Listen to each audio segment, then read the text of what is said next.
Hi hello ನಮಸ್ಕಾರ welcome back to my YouTube channel. ಇನ್ಮೇಲೆ ನಾನು ಹಾಕೋ ಪೋಸ್ಟ್ನ ನೀವು ಖಂಡಿತ ಮಿಸ್ ಮಾಡದೆ ನೋಡಲೇಬೇಕು. ಏನಕ್ಕೆ ಅಂತ ಕೇಳ್ತೀರಾ?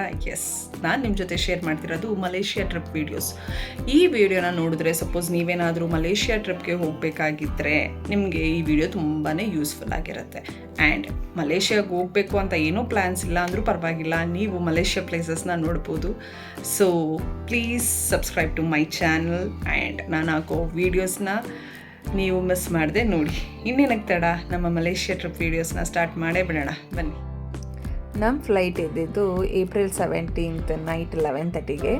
ಸೊ 3 hours ಬಿಫೋರ್ ಏರ್ಪೋರ್ಟಲ್ಲಿರೋದು ಒಳ್ಳೆಯದು, ಬಿಕಾಸ್ ಅಲ್ಲಿ ಪ್ರೋಸೆಸ್ಸು ಆರಾಮಾಗಿ ನಡೆಯುತ್ತೆ, ಯಾವುದೇ ಟೆನ್ಷನ್ ಇಲ್ಲದೆ. ಅದಕ್ಕೋಸ್ಕರ 6:30ಗೆ ನಾವು ಕ್ಯಾಬ್ ಬುಕ್ ಮಾಡಿದ್ವಿ ಏರ್ಪೋರ್ಟ್ಗೆ ಹೋಗೋದಕ್ಕೆ. ಸೊ ಏರ್ಪೋರ್ಟ್ ರೀಚ್ ಆಗೋಷ್ಟರಲ್ಲಿ 7:30 ಆಗಿತ್ತು.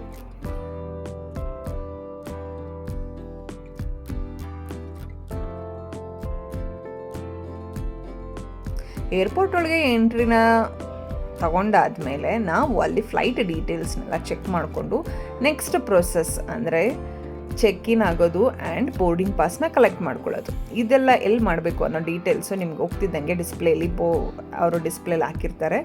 ಸೊ ನಾವು ನೆಕ್ಸ್ಟ್ ಹೋಗಿ ಚೆಕ್ ಇನ್ ಮಾಡಿಕೊಂಡು ಬೋರ್ಡಿಂಗ್ ಪಾಸ್ನೂ ಸಹ ಕಲೆಕ್ಟ್ ಮಾಡ್ಕೊಂಡ್ವಿ. ಅದಾದಮೇಲೆ ನಿಮಗೆ ಇಂಟರ್ನ್ಯಾಷನಲ್ ಡಿಪಾರ್ಚರ್ ಒಳಗಡೆ ಎಂಟ್ರಿ.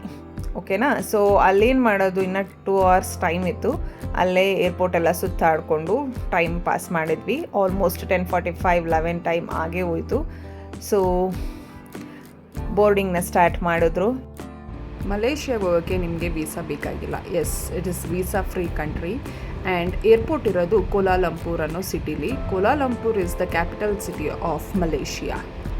ಆ್ಯಂಡ್ ನೀವು 1 month ಪ್ರಿಯಾರ್ ಟಿಕೆಟ್ಸ್ನ ಬುಕ್ ಮಾಡ್ಕೊಂಡಿದ್ರೆ ಅರೌಂಡ್ 15K ಬೀಳುತ್ತೆ ಪರ್ ಪರ್ಸನ್. ಇಂಟರ್ನ್ಯಾಷನಲ್ ಟ್ರಿಪ್ಗೆ ಹೋಗುವಾಗ ಕ್ಯೂರಿಯಾಸಿಟಿ ಅನ್ನೋದು ತುಂಬಾ ಇರುತ್ತೆ ಅಲ್ವಾ?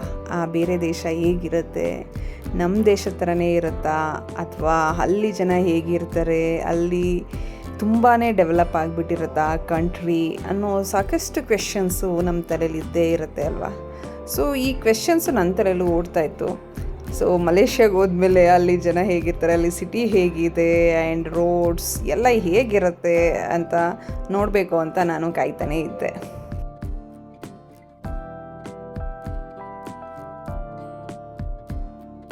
ಲೆವೆನ್ ಫ್ಲೈಟ್ ಟೇಕ್ ಆಫ್ ಆಯಿತು ಆ್ಯಂಡ್ ಹೀರೋ ಸ್ಟೋರ್ಸು ಫುಡ್ನ ಡಿಸ್ಟ್ರಿಬ್ಯೂಟ್ ಮಾಡೋದಕ್ಕೆ ಸ್ಟಾರ್ಟ್ ಮಾಡಿದ್ರು. ನಾವು ಒಂದು ಹೈದ್ರಾಬಾದಿ ವೆಜ್ ಬಿರಿಯಾನಿನ ಆರ್ಡ್ರ್ ಮಾಡಿದ್ವಿ and pasta. Taste wise okay ಇತ್ತು, ಬಟ್ ಫ್ಲೈಟಲ್ಲಿ ಇದನ್ನೆಲ್ಲ ಒಂದ್ಸರಿ ಎಕ್ಸ್ಪೀರಿಯನ್ಸ್ ಮಾಡಬೇಕು ಅಂತಲೇ ನಾವು ಫುಡ್ನ ಆರ್ಡ್ರ್ ಮಾಡಿದ್ದು. ಆ್ಯಂಡ್ ಅಲ್ಲಿ ಬ್ಲ್ಯಾಕ್ ಕಾಫಿನೂ ಸಹ ಕೊಟ್ಟಿದ್ದರು. ಸೊ ಬೇಗ ಊಟ ಮುಗಿಸಿ ಬ್ಲ್ಯಾಕ್ ಕಾಫಿನೂ ಕುಡಿದ್ವಿ. ಅದಾದಮೇಲೆ ಸ್ವಲ್ಪ ನಿದ್ದೆ ಮಾಡಿದ್ದಾಯಿತು. ನಾವು ಬೆಳಗ್ಗೆ 6:30 ಹಂಗೆ ಮಲೇಷಿಯಾ ರೀಚ್ ಆದ್ವಿ.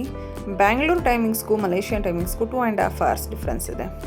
ಮಲೇಷಿಯಾ ಟೈಮಿಂಗ್ಸ್ 2.5 hours ಮುಂದೆ ಇದ್ದಾರೆ. ಸೊ ಯೂಶ್ವಲಿ ಅದು 4 hours ಜರ್ನಿ. ಮಲೇಷಿಯನ್ ಟೈಮಿಂಗ್ಸ್ ಪ್ರಕಾರ 6:30ಗೆ ನಾವು ಮಲೇಷಿಯಾನ ರೀಚ್ ಆದ್ವಿ. ಅದಾದಮೇಲೆ ನಮ್ಮ ಬ್ಯಾಗೇಜ್ನೆಲ್ಲ ತೊಗೊಂಡು ಇಮಿಗ್ರೇಷನ್ ಪ್ರೋಸೆಸ್ನ ಮುಗಿಸಿ ನಾವು ಹೊರಟಿದ್ದು ನಮ್ಮ ಹೋಟೆಲ್ಗೆ ಹೋಗೋದಕ್ಕೆ ಕ್ಯಾಬ್ ಬುಕ್ ಮಾಡಲೇಬೇಕಲ್ವ? ಇಲ್ಲಿ ಥರ ಓಲಾ ಊಬರ್ ಆ್ಯಪ್ ಥರ ಅಲ್ಲೂ ಸಹ ಒಂದು ಆ್ಯಪ್ ಇದೆ ನೀವು ಕ್ಯಾಬ್ನ ಬುಕ್ ಮಾಡೋದಕ್ಕೆ. ಅದು ಗ್ರ್ಯಾಬ್ ಅನ್ನೋ ಆ್ಯಪ್. ಆ ಆ್ಯಪ್ನ ಯೂಸ್ ಮಾಡಿಕೊಂಡು ನಾವು ಕ್ಯಾಬ್ನ ಬುಕ್ ಮಾಡಿಕೊಂಡು ನಾವು ಹೋಟೆಲ್ ಕಡೆಗೆ ಹೊರಟ್ವಿ. ಹೋಟೆಲ್ಗೆ ಹೋದ್ಮೇಲೆ ನಮ್ಮ ಚೆಕ್-ಇನ್ ಟೈಮ್ ಇದ್ದಿದ್ದು 3 o'clock. ಸೊ ಅರ್ಲಿ ಚೆಕ್-ಇನ್ ಅಂತೂ ನಾವು ಆಗಲಿಲ್ಲ. ಏನಕ್ಕೆ ಅಂದರೆ ಅಕಾರ್ಡಿಂಗ್ ಟು ಅವರ್ ಪ್ಲ್ಯಾನ್ ನಾವು 11 o'clockಗೆ ಟ್ವಿನ್ ಟವರ್ಗೆ ಹೋಗಬೇಕಾಗಿತ್ತು. ಸೊ ಅರ್ಲಿ ಚೆಕ್-ಇನ್ ಆಗದೆ ನಾವು ಅಲ್ಲೇ ಅವ್ರು ವಾಶ್ರೂಮ್ ಆಕ್ಸೆಸ್ ಮಾಡೋದಕ್ಕೆ ನಮಗೆ ಅಲೋ ಮಾಡಿದ್ರು. ಕ್ವಿಕ್ಕಾಗಿ ರೆಡಿಯಾಗಿ ನಮ್ಮ ಹೋಟೆಲ್ ಮುಂದೆ ಒಂದು ರೆಸ್ಟೋರೆಂಟ್ ಇತ್ತು. ವೆಜ್ ನೂಡಲ್ಸ್ನ ಆರ್ಡ್ರ್ ಮಾಡಿ ಆ್ಯಂಡ್ ವೀಫಲ್ಸ್ನ ಆರ್ಡ್ರ್ ಮಾಡಿ ತಿನ್ಕೊಂಡು ಅಲ್ಲಿ ಎಗೇನ್ ಕ್ಯಾಬ್ ಬುಕ್ ಮಾಡಿಕೊಂಡು ನಾವು ಹೋಗಿದ್ದೆ ಟ್ವಿನ್ ಟವರ್ಗೆ. ಲಗೇಜ್ನೆಲ್ಲ ನಾವು ಹೋಟೆಲಲ್ಲೇ ಬಿಟ್ಟು ನಾವು ನಮ್ಮ ಜರ್ನಿನ ಸ್ಟಾರ್ಟ್ ಮಾಡಿದ್ವಿ ಟ್ವಿನ್ ಟವರ್ಗೆ. ಹೇಗೆ ನಾವು ಗ್ರ್ಯಾಬ್ ಆ್ಯಪ್ ಯೂಸ್ ಮಾಡಿ ಪೆಟ್ರೋನಸ್ ಟ್ವಿನ್ ಟವರ್ ಹೋಗೋದಕ್ಕೆ ಕ್ಯಾಬ್ನ ಬುಕ್ ಮಾಡಿದ್ವಿ. ಸೊ ಕ್ಯಾಬ್ ಬಂತು, ನಾವು ಪೆಟ್ರೋನಸ್ ಟ್ವಿನ್ ಟವರ್ಗೆ ಹೊರಟೇ ಬಿಟ್ವಿ. ನಾವು ಪೆಟ್ರೋನಸ್ ಟ್ವಿನ್ ಟವರ್ ನೋಡೋದಕ್ಕೆ ಆನ್ಲೈನಲ್ಲೇ ಟಿಕೆಟ್ನ ಬುಕ್ ಮಾಡಿದ್ವಿ. ಸೊ ಟ್ವಿನ್ ಟವರ್ನ ರೀಚ್ ಆದಮೇಲೆ ಆನ್ಲೈನಲ್ಲೇ ಬುಕ್ ಮಾಡಿದಂಥ ಟಿಕೆಟ್ ತೋರಿಸಾದ್ಮೇಲೆ ಅವ್ರು ನಮಗೆ ಸ್ಟಿಕ್ಕರ್ಸ್ನ ಕೊಡ್ತಾರೆ ಆ್ಯಂಡ್ ನಮ್ಮನ್ನ ಗ್ರೂಪ್ ವೈಸು ಅವರು ಕರ್ಕೊಂಡು ಹೋಗ್ತಾರೆ ಟ್ವಿನ್ ಟವರ್ನ ನೋಡೋದಕ್ಕೆ. ಸೊ ಲೆವೆಲ್ 42ಗೆ first entry. Level 42 sky bridge ಇರೋದು. ಸ್ಕೈ ಬ್ರಿಡ್ಜ್ ಅಂದರೆ ಈ 2 ಟ್ವಿನ್ ಟವರ್ನ ಕನೆಕ್ಟ್ ಮಾಡಿರೋಂತಹ ಈ ಬ್ರಿಡ್ಜು. ಅಲ್ಲಿ ನಿಮಗೆ 20 minutes R 15 to 20 minutes time ಕೊಡ್ತಾರೆ ಬ್ರಿಡ್ಜ್ ಮೇಲೆ ಓಡಾಡೋದಕ್ಕೆ ಆ್ಯಂಡ್ ಅಲ್ಲಿಂದ ವ್ಯೂನ ನೋಡೋದಕ್ಕೂ.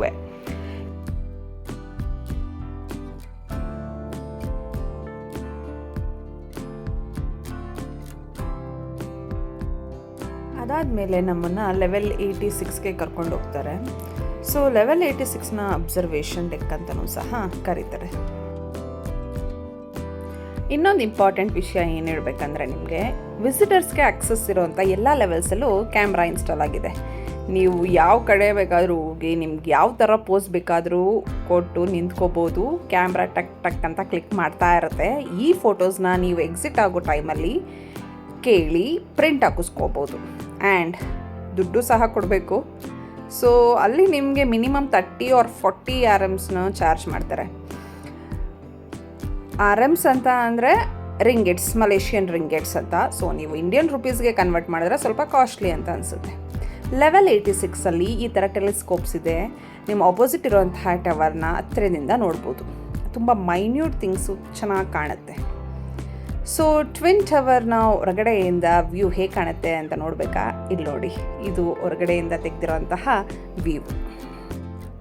ಟ್ವಿನ್ ಟವರ್ನ ಮಲೇಷಿಯಾದಲ್ಲಿ 1990ರ ದಶಕದಲ್ಲಿ ನಿರ್ಮಿಸಲಾಯಿತು. ಇದ್ರ ಮೇನ್ ರೀಸನ್ ಏನಂದರೆ, ಪೆಟ್ರೋನಸ್ ಕಂಪನಿಯ ಒಂದು ಬಿಸ್ನೆಸ್ ಸೆಂಟರ್ ಆಗಿ ಈ ಟ್ವಿನ್ ಟವರ್ನ ಯೂಸ್ ಮಾಡ್ಕೋತಿದ್ದಾರೆ.